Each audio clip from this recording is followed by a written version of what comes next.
Hello students, welcome back to the third part of the design and layout topic. I hope you have understood the previous module and are thorough with the various elements of design. I would just summarize the previous module just for you to have a continuity for this particular module. We discussed the elements of design. Basically, elements of design are the visual tool that the artist or the designer use to create an art or an object.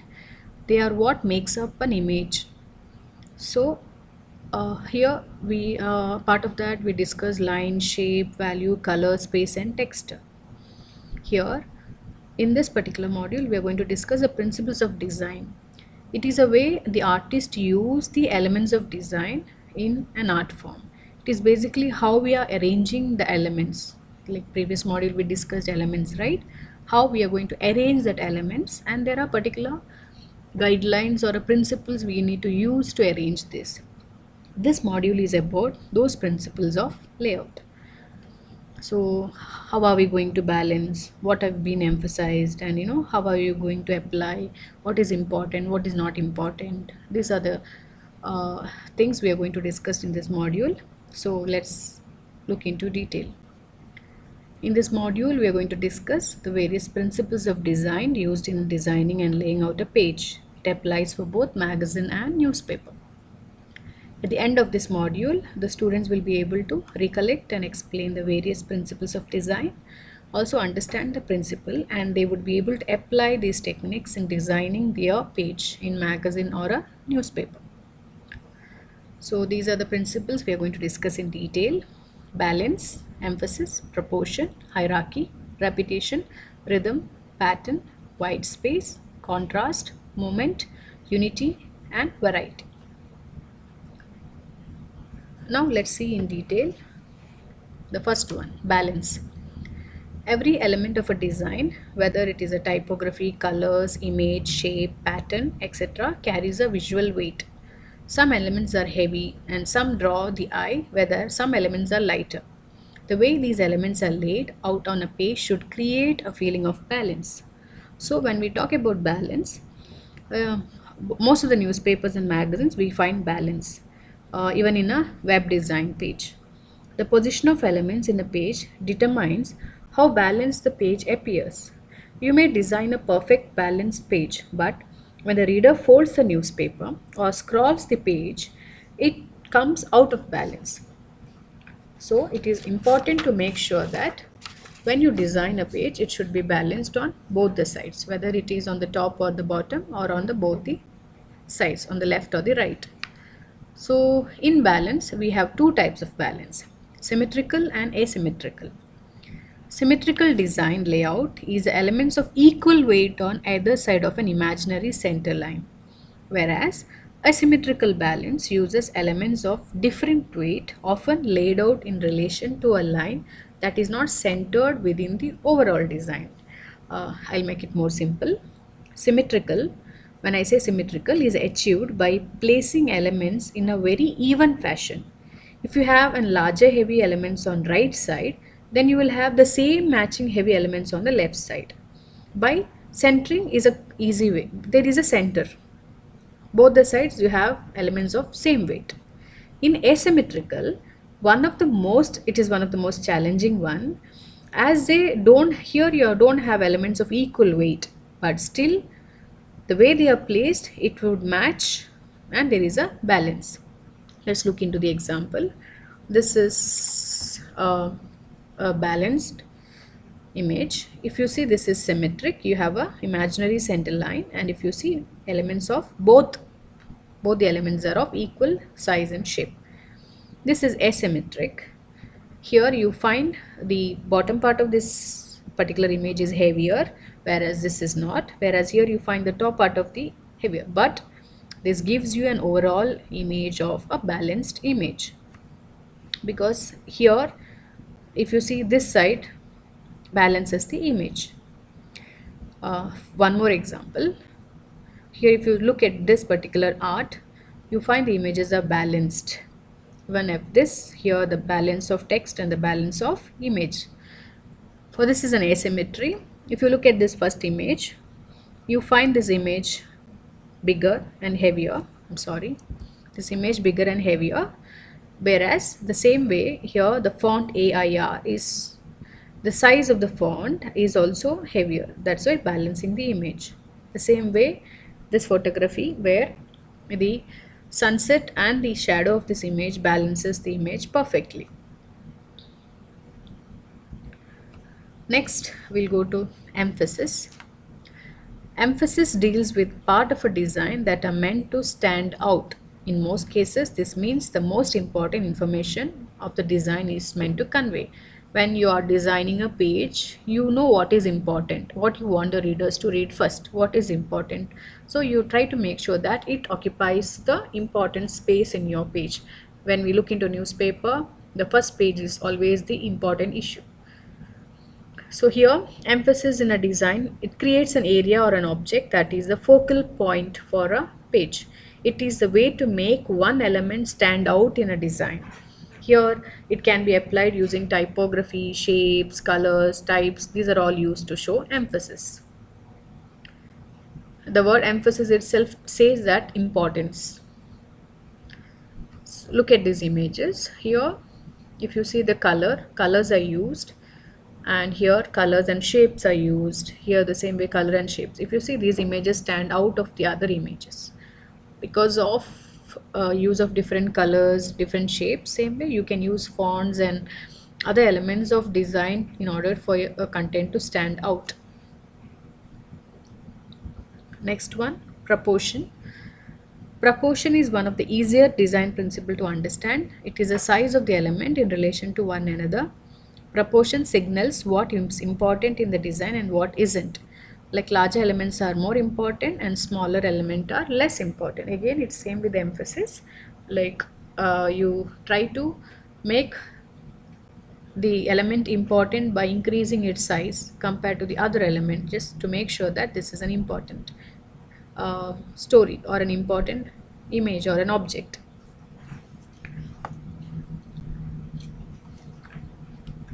Then we go to hierarchy. It refers to the importance of elements within a design. The most important element should appear to be the most important. Here, hierarchy is mostly easily illustrated through the use of titles, headings in a design. A title of the page should be given most important and therefore should be immediately recognizable as a most important element on the page. If you look into emphasis and proportion, this all is similar. The principles are all very similar. Hierarchy is placing the importance according to an order, like most important to the least important. So in a story, if you see, headline is the most important because headline draws the attention of a reader to the story. So headline should be bold and bold and big type compared to the subheadings and the story. So your headings, subheadings should be formatted in a way that shows their importance in relation to each other as well as in relation to the title and the body copy. These are some of the examples.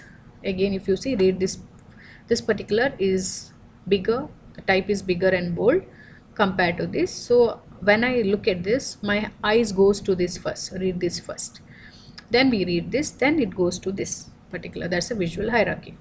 Here again, comparing these two, there's no hierarchy because you find there's a monotonous, the text is not differentiated by the size, shape, color or anything.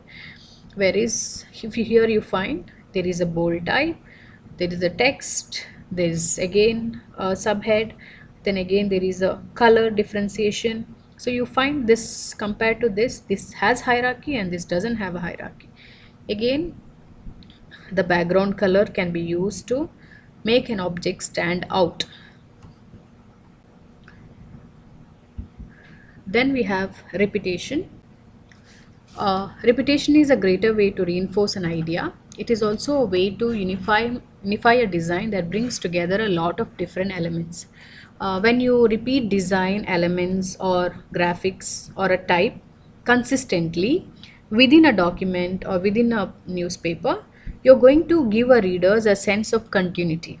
Example, when you make a page number appear in the same, and you also locate a page on the each page and use the same font size, use the same header, and here the reader will be able to locate the page. Okay, they would be able to locate this particular page in a particular section because every day The newspaper has the same font, same design, same pattern, thus giving a kind of this is a repetition. Like if you look at all the newspapers, most of the design and elements are repetitive, so that I will be able to recognize this is Times of India, or this is the Hindu, or this is the Deccan Herald, because of their design pattern or because of their overall outlook.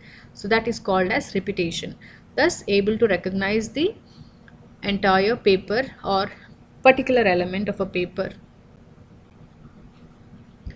Then we have rhythm. Space between repeating elements can cause a sense of rhythm to form, similar to the way the space between notes in a musical composition create a rhythm. Here it is talking about when things are repeated, the space between these kind of create a rhythm, create a kind of a movement. Here there are 5 types of visual rhythm: random, regular, alternative, flowing, and progressive. This is mainly for when we talk about design principles. We For designing a page and magazine we need not apply, but I would want you to know about this. Then we have random rhythm have no discernible pattern. Regular rhythm follow a same spacing between each elements. Alternative rhythm follow a set pattern that repeats with each change, adding to a previously iteration. Rhythm can be used to create a number of feelings.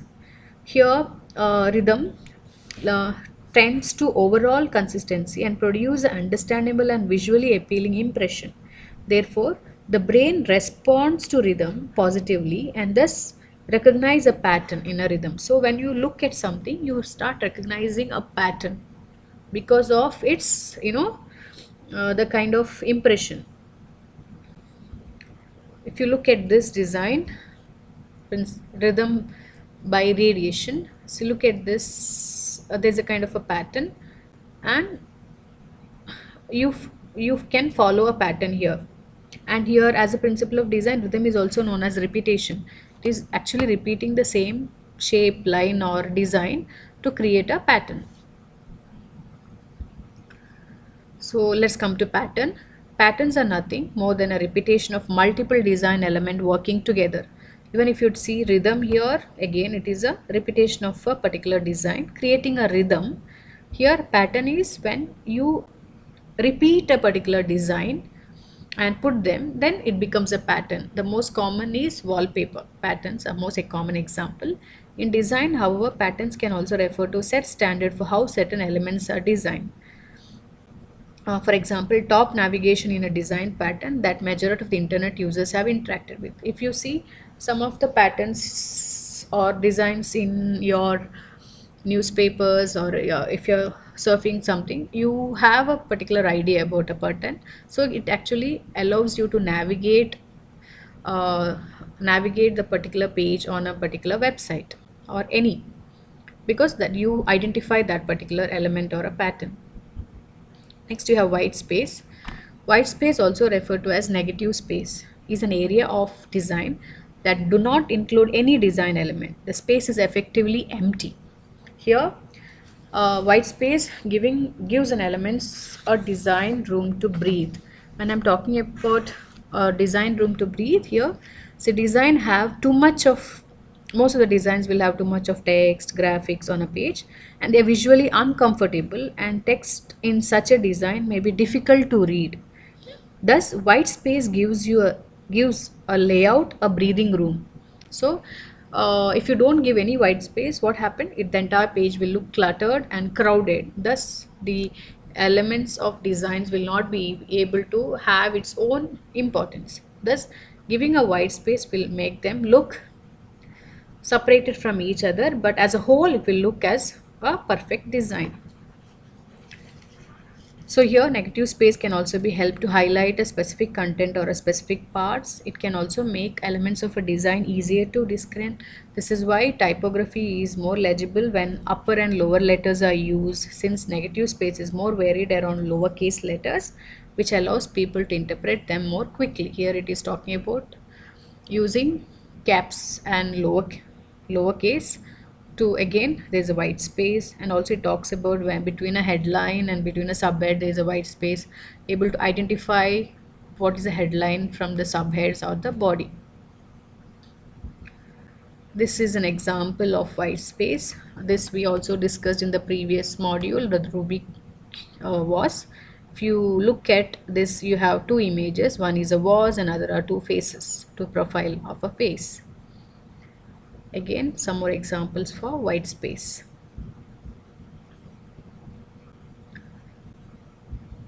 Next we have is contrast. Contrasting elements make certain parts of the layout stand out or assume greater importance. Contrast between big and small, black and white, square or circles. It helps in readability of a text, like maybe using a black type on a yellow background. If you want to announce or if you want to shout out some messages, if you have an yellow background and use a black type, it stands out. Because yellow and black are contrasting colors.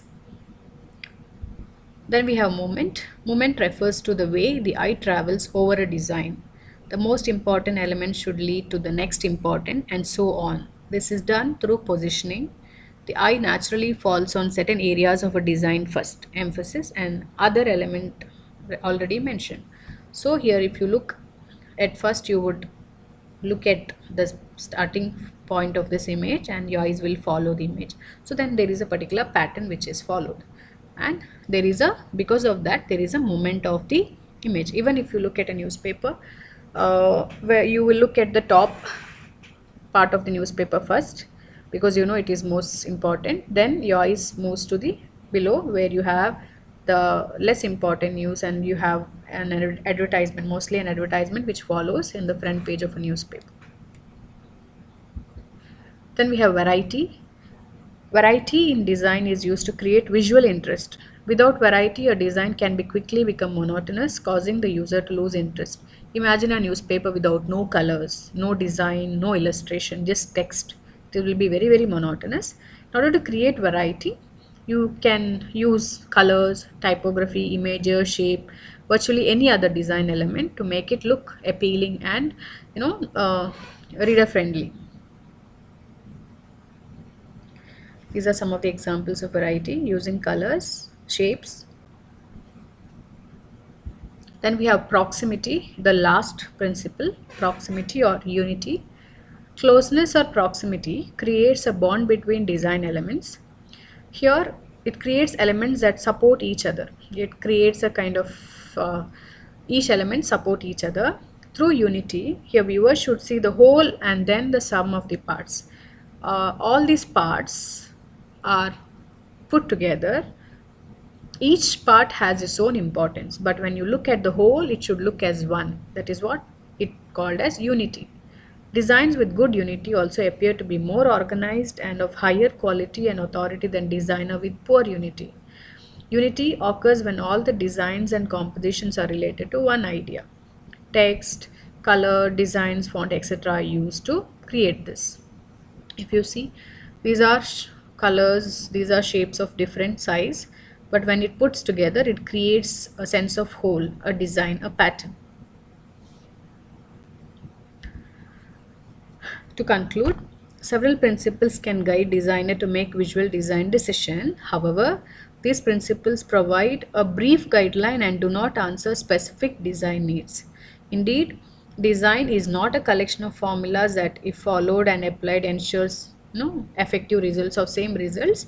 In order to improve one's design judgment and sense, a designer should maybe look into what others are doing, what others are experimenting, or again, it's not just about using these principles. One should have a judgment over what is good and what is bad. So analyzing the actual visual image process could bring new knowledge to the field and would also help designer to make optimum design judgment along with an existing studies or a principle of visual design. So here, if you see, these principles can, for the sake of using, you need not use all the principles. You should know what is better or fits better to your design, or what is a requirement for your page, and based on that you can design the page.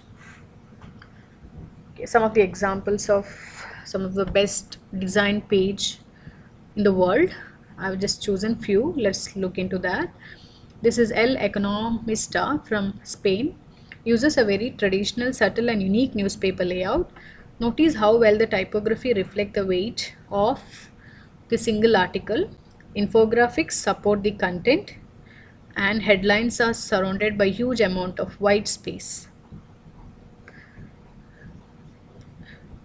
This is another example from the same newspaper. Again, infographics, headline, white space, and grids, columns.